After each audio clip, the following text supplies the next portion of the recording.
Hey, it's Joe Crump. Hey, Joe. What are the steps to start buying multifamily real estate? Well, I think the first thing you should do when you become a real estate investor is buy single families. They're more liquid. They're easier to find.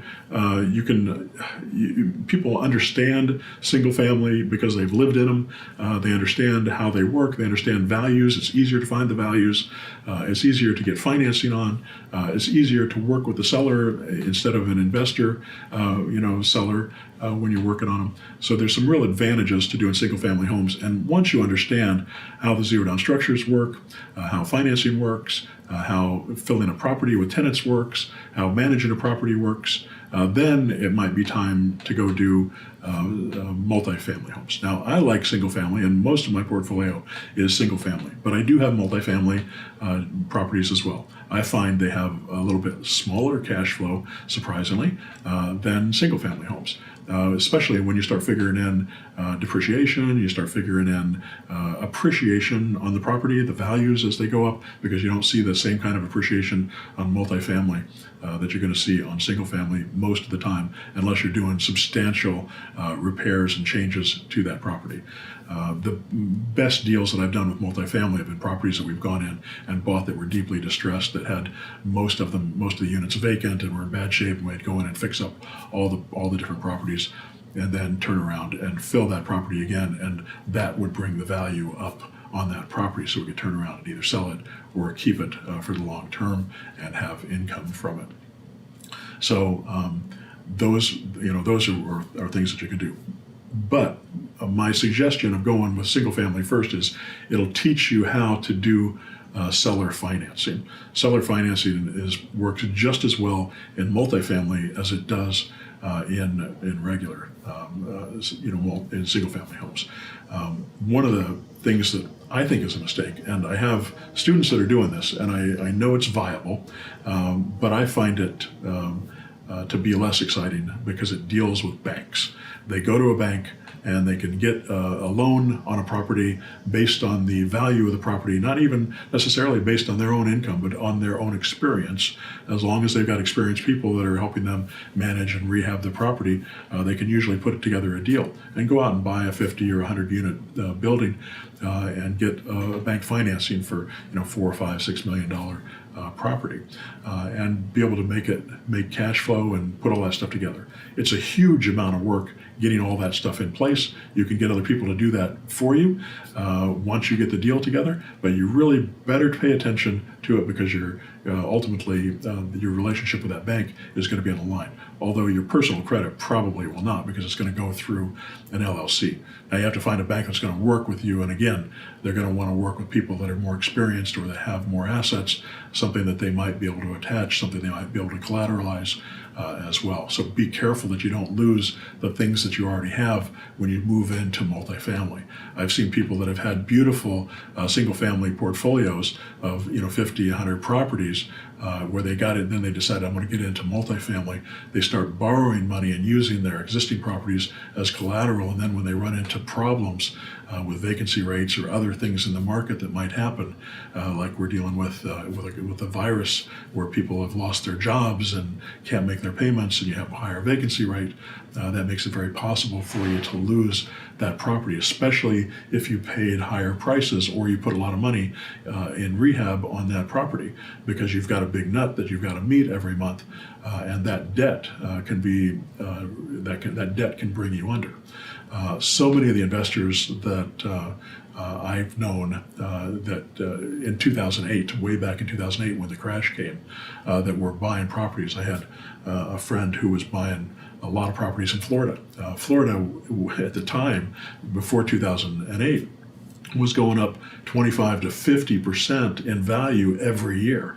So he bought a property, and in 3 years it had gone up $400,000. And he did that with multiple properties. He had a dozen properties that he had all gotten mortgages on. And he was so excited because he had millions of dollars in equity in these properties. And now these were $400,000 condominiums in Florida, and they rented for $1,200 a month, which is not enough to cover the mortgage. So when the crash came in 2008, he wasn't able to cover the mortgages because the mortgages were closer to $2,500, $3,000 on each of those things. And he couldn't come up with all the money that it would take to keep them all afloat. So he lost all the money that he put down on those properties because he was putting 20% down on a lot of those properties. He lost all that money. He lost the properties. He trashed his credit. And it was all because the market took a big deep dive.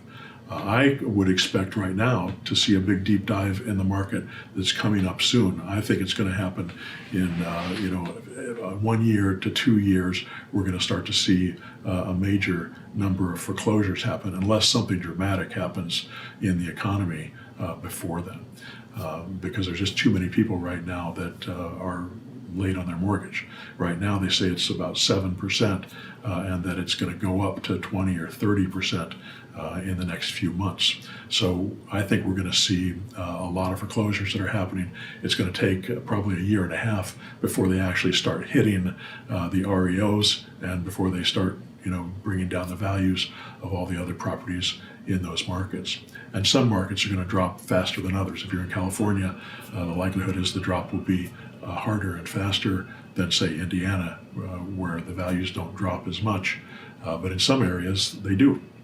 What I'm going to do when that market drops is the same thing I did in 2008, 9, 10, 11, and 12.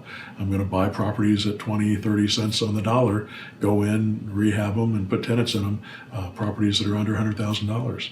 And that's going to make me build my portfolio, hopefully double it during that time if all things go as planned. So what I've been trying to do over these last couple of years, because I've been seeing this coming, because I know that the market's been soft for a couple of years. It's not just the pandemic that's causing this problem. Since I've been watching this for a while, I've been trying to decide, how to structure my assets, what cash to keep available, what properties to sell, what properties to keep, and being prepared for this to happen. So when this does happen, I'll be prepared for it to take advantage of it. I've seen it happen once before, and I wished at that time that I was even more prepared than I was.